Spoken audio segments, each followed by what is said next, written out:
Hi everyone, looking forward to Friday the 13th, Saturday the 14th of September. It's Tuesday today. What is it? Tuesday the 10th. And I'm going to mention two main events. One in the UK, which is the national, I was going to say English, but I think they've invited teams from Scotland and Wales this year to bump the numbers up. The English or the National Cross Country Championships, which are being held near Telford in Shropshire. It's extremely unusual event because it's September and it's the start of the cross country season rather than the end. This is the rescheduled event from the one that was cancelled in February when there was flooding in the parking area, etc. So we're going ahead and looking at the entries, the numbers are significantly down. I would think about a third, maybe, of what they have been in February before. So, a strange event, but good it's going ahead, especially for those in some of the age groups who would otherwise have moved up an age group and missed the opportunity to compete for English cross country medals. The results will be on FR Systems, so look out for that. You can see all the entries under entries procedure, funnily enough, on the English Cross Country Association website. Entries closed 18th of August. And apparently there will be a live stream on something called 24/7 TV. It's not, I don't think it's a YouTube channel, but there will be more information going out on the Cross Country Association Facebook and presumably other social media in the next few days, although it's getting a bit late. Before, it's been shown on British Athletics YouTube and England Athletics Vids YouTube channels. So I don't know. It's beyond me, so I don't know how they get viewing figures up if they don't actually make it known exactly where to watch it, because I know a few people would like to watch it. But looking at the men's and women's senior races, particularly, the men's, it's funny, because quite a few people said, oh, it's a bad time of the year to race. And yet we've just had the Great North Run, Big Half, etc. We've got other events coming up, road relays and stuff like that. So I don't know, maybe cross country putting spikes on a bit more riskier, etc. But when I go through some of the names that are on the entry list, it could be a real cracker on the men's side. You've got Will Battersill and Jack Miller from Bristol, and Bristol should be looking at their squad in the mix for medals at least. Cambridge and Coleridge not so strong as a team on the entry list, but Jack Gray, who was second when it was last held in 2023, he's on the entries, and I'm sure we'll be going for it. Derby have got Ben Connor and Hugo Milner, but they haven't got enough to make a team up. But if those two run, they're sure to be towards the front. Got Gateshead with Callum Johnson, who's entered. He's a previous winner, and he took part in the Great North Run on Sunday, so he's down to do it.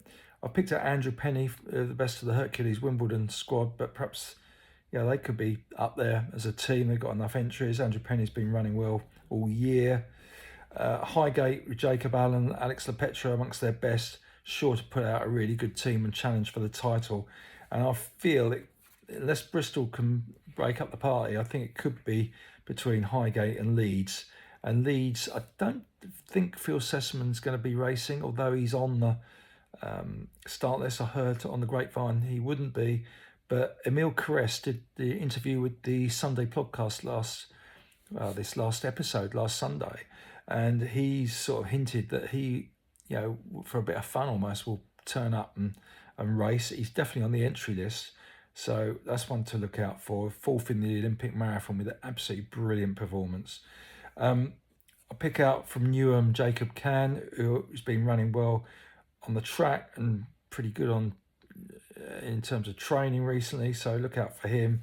Could be well to the fore if he runs. Johnny Davis from Reading, stalwart for many years now. right from junior ranks right the way through. He's on the entry list. Shaftesbury have Jamie D and Tom Butler, but perhaps don't have the strongest team they could have. Well, they don't have the strongest team they could have out. Tunbridge got James Kingston and 1 or 2 others. I hope to be, amongst the top 5 teams. Perhaps on a good day, we shall see. It's very difficult to gauge who actually will turn out. And amongst the individual entries is Mark Scott, who's just doubled up this past weekend, winning the UK 5K Road Championships at Gateshead, and then 2 days later finishing second in the Great North Run. So, imagine if some of those guys turned up. What a cracking race it could be, with likes of Connor Milner, Kingston, Jacob Allen, Emil Caress, Mark Scott, blah blah blah blah. So Jack Miller, etc. Quite could be quite tasty, as good as any other national at the front end. Although, as I say, the numbers are significantly down. The women perhaps not so strong in depth. Amongst the teams that could be challenging, I would say Aldershot, Belgrave, Charnwood and Leeds. Looking at the entries, we got Lauren Hall and Neve Brown from Aldershot. Belgrave, no particular stars, but they've got a good number entered and been performing well in recent times. Amelia Quirks entered for Bracknell, Holly Dixon for Cambridge Harriers, Gemma Steele for Charnwood, Jen Walsh for Leeds, and Jess Gibbon from Reading. So there are a few names to look out for on the women's front.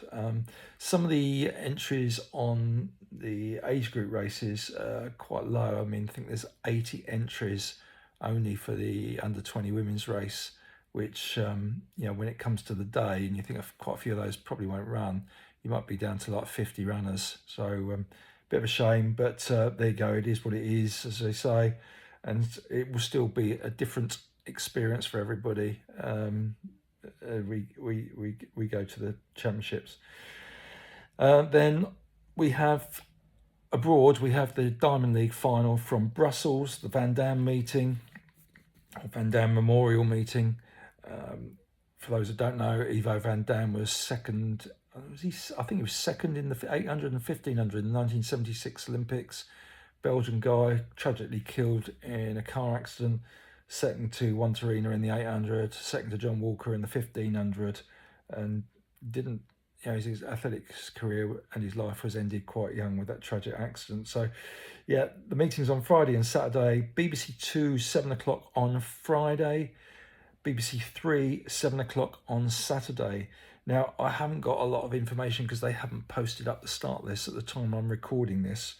But on Friday, there's a men's and women's 400, women's 800, men's 15, 5,000 and steeplechase. And then on Saturday, there's the men's 800, women's 1500, 5K and steeplechase. And then especially, it seems, for Sydney McLaughlin, there's outside of the Diamond League, she's never done one, so hasn't qualified for the Diamond League final. There's been a bit of a fuss about that. But I think it's not the Diamond League organisers' fault, I think, to be honest, is my opinion. Because there's money at stake here. There's bonuses at stake, etc. And if she was given a special place in a lane, she'd be bumping somebody else out. So I think that is a bit unfair. So she's got a special pre-programmed sort of invitation race. She's got the 400 on the Friday night and the 200 on the Saturday night. And there we go. That's what I've got for this week. And I know you won't all be there, but look forward to seeing quite a few of you on Saturday at the National Cross Country Championships.